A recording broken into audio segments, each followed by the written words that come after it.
امریکہ کی تائیوان کو 1.1 ارب ڈالر کے ہتھیار فروخت کرنے کی منظوری، چین کی جوابی اقدامات کی دھمکی۔ امریکہ کے تائیوان کو 1.1 ارب ڈالر کے ہتھیار فروخت کرنے کی منظوری دے کر چین کو ناراض کیا ہے۔ اس مجوزہ معاہدے میں ریڈار سسٹم، جس سے فضائی حملوں کو ٹریک کیا جا سکتا ہے، کے علاوہ اینٹی شپ اور اینٹی ایئر میزائل شامل ہیں۔ گزشتہ ماہ امریکی ایوان نمائندگان کی اسپیکر نینسی پیلوسی نے تائیوان کا دورہ کیا۔ وہ 25 برسوں میں تائپے جانے والے سب سے سینئر امریکی اہلکار تھے۔ واشنگٹن میں چینی سفارتخانے نے امریکہ سے یہ معاہدہ ختم کرنے کا مطالبہ کیا اور اسے متنبہ کیا کہ اس کے ردعمل میں اقدامات کا سامنا کرنا پڑ سکتا ہے۔ چینی سفارتخانے کے ترجمان کا کہنا تھا کہ اس معاہدے کے ذریعے واشنگٹن اور بیجنگ کے درمیان تعلقات کو بری طرح متاثر کیا جا رہا ہے۔ انہوں نے مزید کہا کہ چین اس صورتحال کے رد عمل میں ٹھوس اور ضروری اقدامات کرے گا۔ بیجنگ اس خود مختار جزیرے کو اپنا حصہ سمجھتا ہے اور اس کا اصرار ہے کہ اسے چین کے مرکز سے جوڑنا درکار ہے، حتیٰ کہ اگر ایسا کرنے میں طاقت کا استعمال بھی کرنا پڑے۔ گزشتہ ماہ امریکی وفد کی تائیوان آمد پر چین نے اس کے گرد فوجی مشقیں کیں۔ امریکہ نے جمعے کو ہتھیاروں کے اس معاہدے کی منظوری دی، مگر اب اس پر امریکی کانگریس میں ووٹنگ ہوگی، جہاں تائیوان کو اکثریت کی حمایت حاصل ہے۔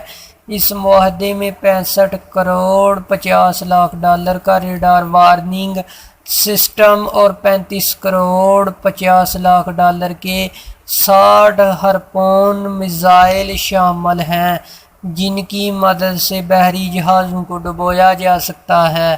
پینٹاگون کی ڈیفنس سیکیورٹی کو آپریشن ایجنسی کے مطابق اس میں 8 کروڑ 56 لاکھ ڈالر کے سائیڈ ونڈر میزائل شامل ہیں، جو زمین سے فضا اور فضا سے فضا میں مار کر سکتے ہیں۔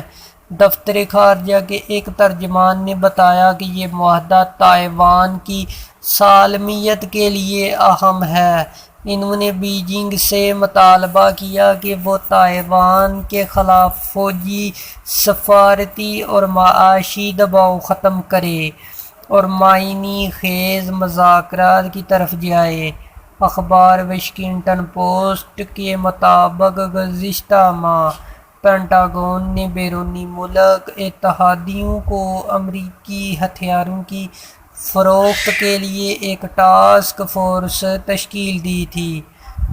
امریکی قانون سازوں کا کہنا ہے کہ تائیوان کی جانب سے برسوں قبل دیے گئے آرڈر پورے نہیں کیے گئے۔ ڈیفنس نیوز کے مطابق ان آرڈر میں ہارپونز اور سٹنگر میزائل شامل ہیں، جنہیں تائیوان کی بجائے یوکرین بھیجا گیا۔ اب امریکہ اس اقدام سے بیجنگ ناراض ہوا ہے۔ جو بائیڈن انتظامیہ کا کہنا ہے کہ وہ چینی درآمدات پر اربوں ڈالر کے ٹیرف کو جاری رکھیں گے۔ ان ٹیکسوں کو ٹرمپ انتظامیہ نے نافذ کیا تھا۔ امریکی محکمہ تجارت کے نمائندے کے دفتر کا کہنا ہے کہ اس کاروباروں اور دیگر متعلقہ افراد کی جانب سے یہ درخواستیں موصول ہوئی ہیں کہ 2018 اور 19 کے دوران نافذ کردہ ڈیوٹی کو جاری رکھا جائے۔ امریکی حکام اس قبل مہنگائی روکنے کے لیے ٹیرف ختم کرنے پر غور کر رہے تھے۔ دراصل جمعے کو صدر جو بائیڈن نے روس سے جاری جنگ کے پیش نظر یوکرین کے لیے 13.7 ارب ڈالر کی ہنگامی امداد کی منظوری دی ہے۔